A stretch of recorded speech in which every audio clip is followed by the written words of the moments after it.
Welcome back to my YouTube channel. Thanks for watching these videos. I've really enjoyed making the content. Like and subscribe to this channel. It helps out a great deal. So today what I want to talk about is we've done some series with how to start a business, what to expect as far as contracts and classes and things like that. I did a series on how to survive 2020, 2021, and kind of my outlook for 2022. Today, I've got some requests. What is it like being an instructor, driving instructor, or business owner, depending?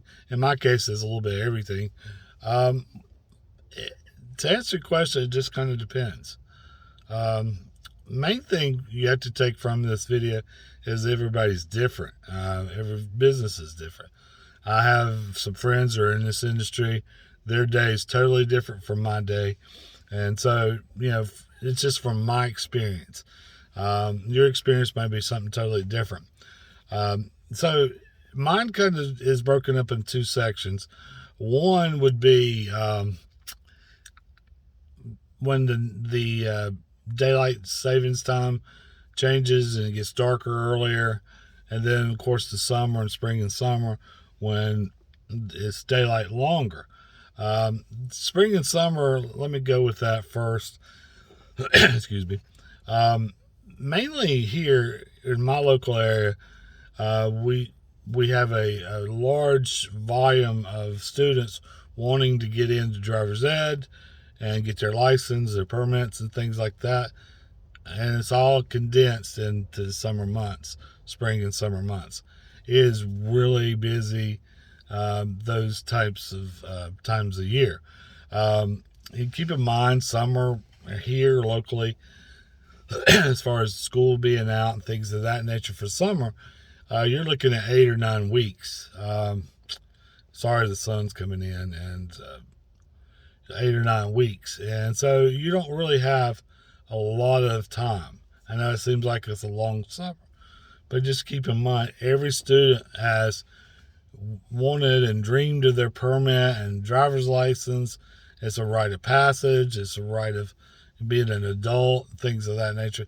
And so, and then two, because of athletics and church and other extracurricular activities these students are involved in, the summer or Easter break or Christmas break is pretty much the only time they have to do driver's ed. And so there really is a lot of tension. There's a lot of, hurry up and get us in, and why can't you get us in this fast?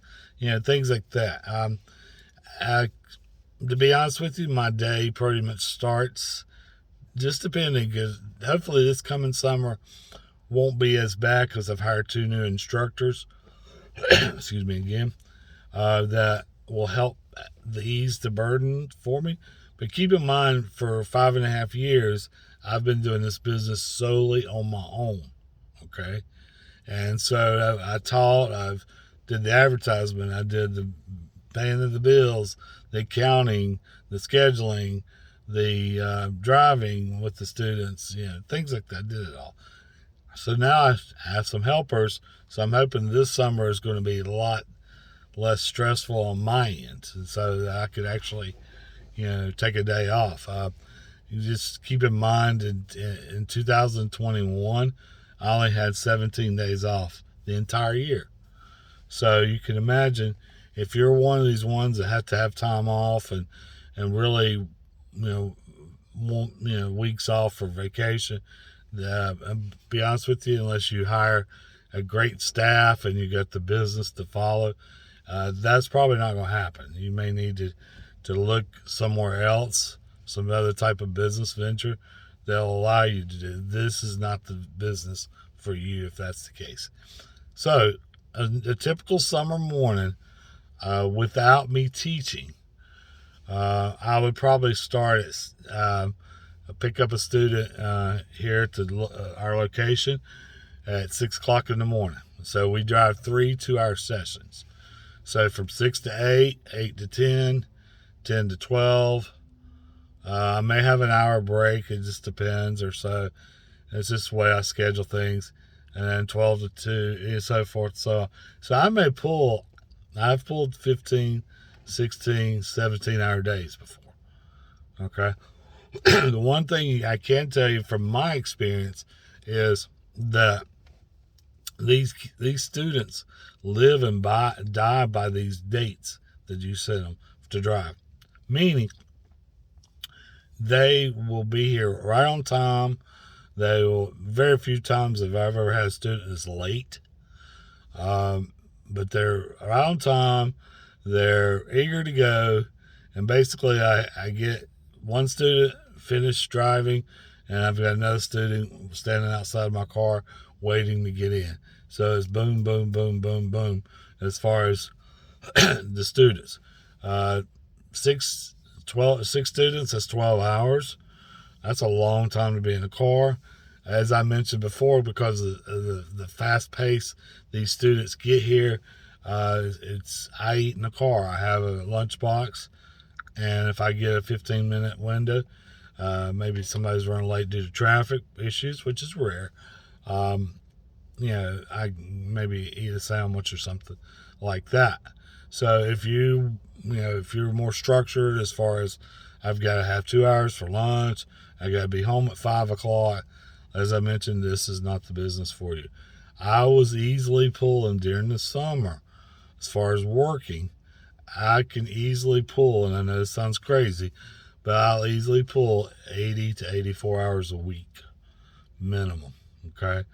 When I had a week that pushes me to 70, puts me at 70, man, that was great. That's almost like a day off.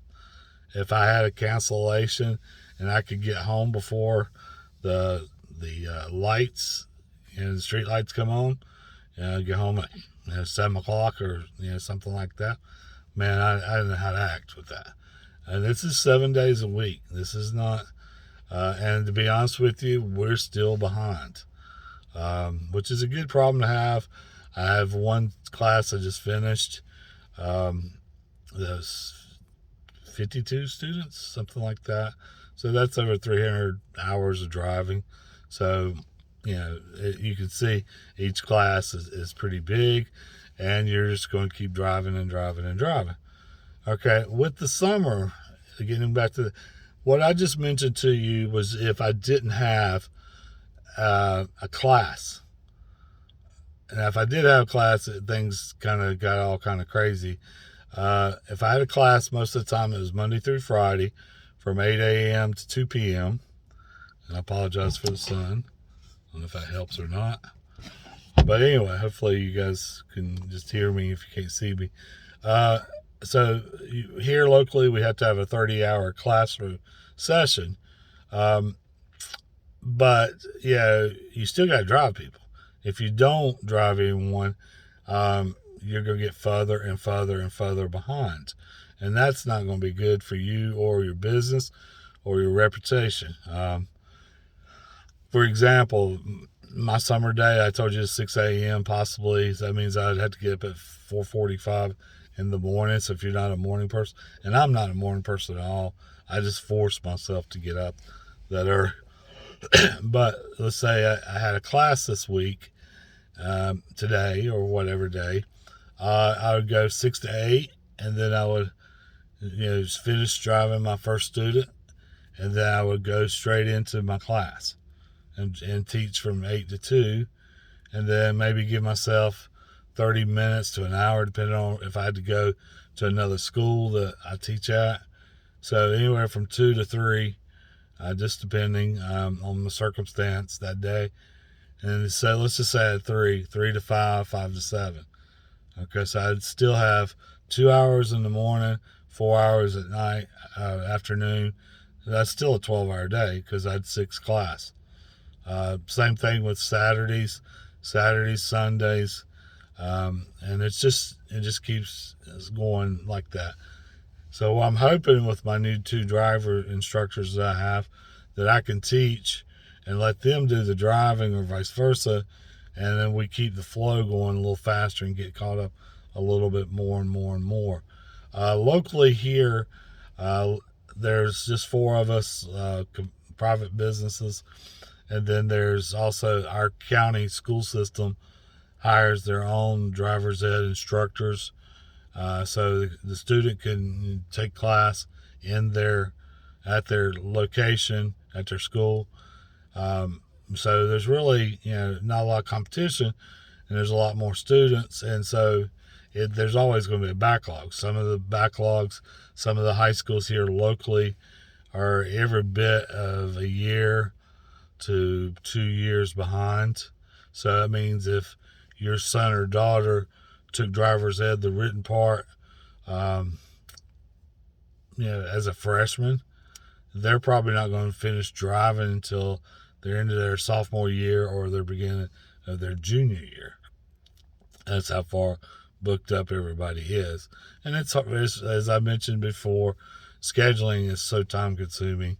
It took us an entire week to schedule, 4 days to schedule 17 drivers this week alone. So we've got 52 email to get out today for next week's class and things like that. So it's always, even at night. I can tell you this. We get phone calls at 9, 10 o'clock at night, even later. So it's almost like you have to be working constantly just to keep your head above water. Now, right now we're kind of in the winter months here. So I told you summer's real hectic, real busy, things like that. The winter is not as busy, but it's still busy.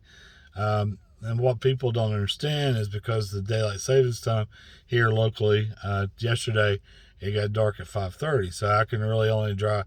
Most schools get out at 2:30 or 3:30 here locally, so I could only drive one driver today, and then one driver, Thursday, Friday, Saturday. So that's 5 drivers. So it takes a lot longer to get done. So it creates a backlog because it's so dark. Because of my drivers, instructors that I have now, I'm hoping to get kind of caught up a little faster. Right now, it seems to be a good steady speed. Saturdays and Sundays still, be prepared for that. Fridays, you might could get, school system off on, I think, local school systems off here at a time of filming. I think Monday, January 10th, I think it is. And then Martin Luther King holiday, they're off again. So those days you rest assured you need to work, so that way you can get caught up even more. I worked New Year's Day 2022. I worked 6 hours, and my other 8 hours, and my other 2 driving instructors drove 8 hours. So that's 24 hours between the 3 of us. Just trying to get caught up. Okay, so if you're expecting to, go out New Year's Eve or things like that, it doesn't pay you, because you need that January 1st date, because that's when the kids are out of school. Christmas, I did 3 days at Christmas. I did 2 days at Thanksgiving holiday. I did 2 days in June, and then sporadically a day here, a day there. Most of my days off, what you'll find, is due to bad weather or a last minute cancellation that may free you up, and not have to go into work. It's not a planned day off, so to speak. It's a day like, oh wow, I have 2 drivers and they both rescheduled on me. I don't have to come into work today, as far as drive students. But because of me being a one-man show for so long, that meant that I had to do accounting. That meant I had to work on scheduling. That meant, I had to make some phone calls, or, do some advertising or website design, or anything of that nature. So it is a very time-consuming type business. It's very rewarding to see a student who you took from the day, to the first day, who's hitting curves, or running over trees, or I'm just saying that jokingly, but who struggled big time, and then by the 3rd day they've improved drastically. So that's very rewarding. But if you're wanting a passive type of business, passive income, things like that, this is not the business. However, you can make good money. There's not a lot of overhead. I've created a good bit of overhead recently because I've moved my office 3 times in the same complex, and now I actually have a classroom in my office complex, and so it's a lot bigger. I think I've maybe 1,100 square feet, that type thing. So I've created a little bit more extra expenses than I normally would. You really, as far as expenses and things like that, you can make good money. Rent, car expense, maintenance, gas, oil change, tires, that type of stuff.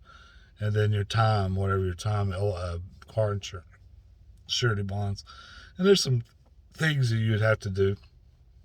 But for the most part, I started in 2017, I think July.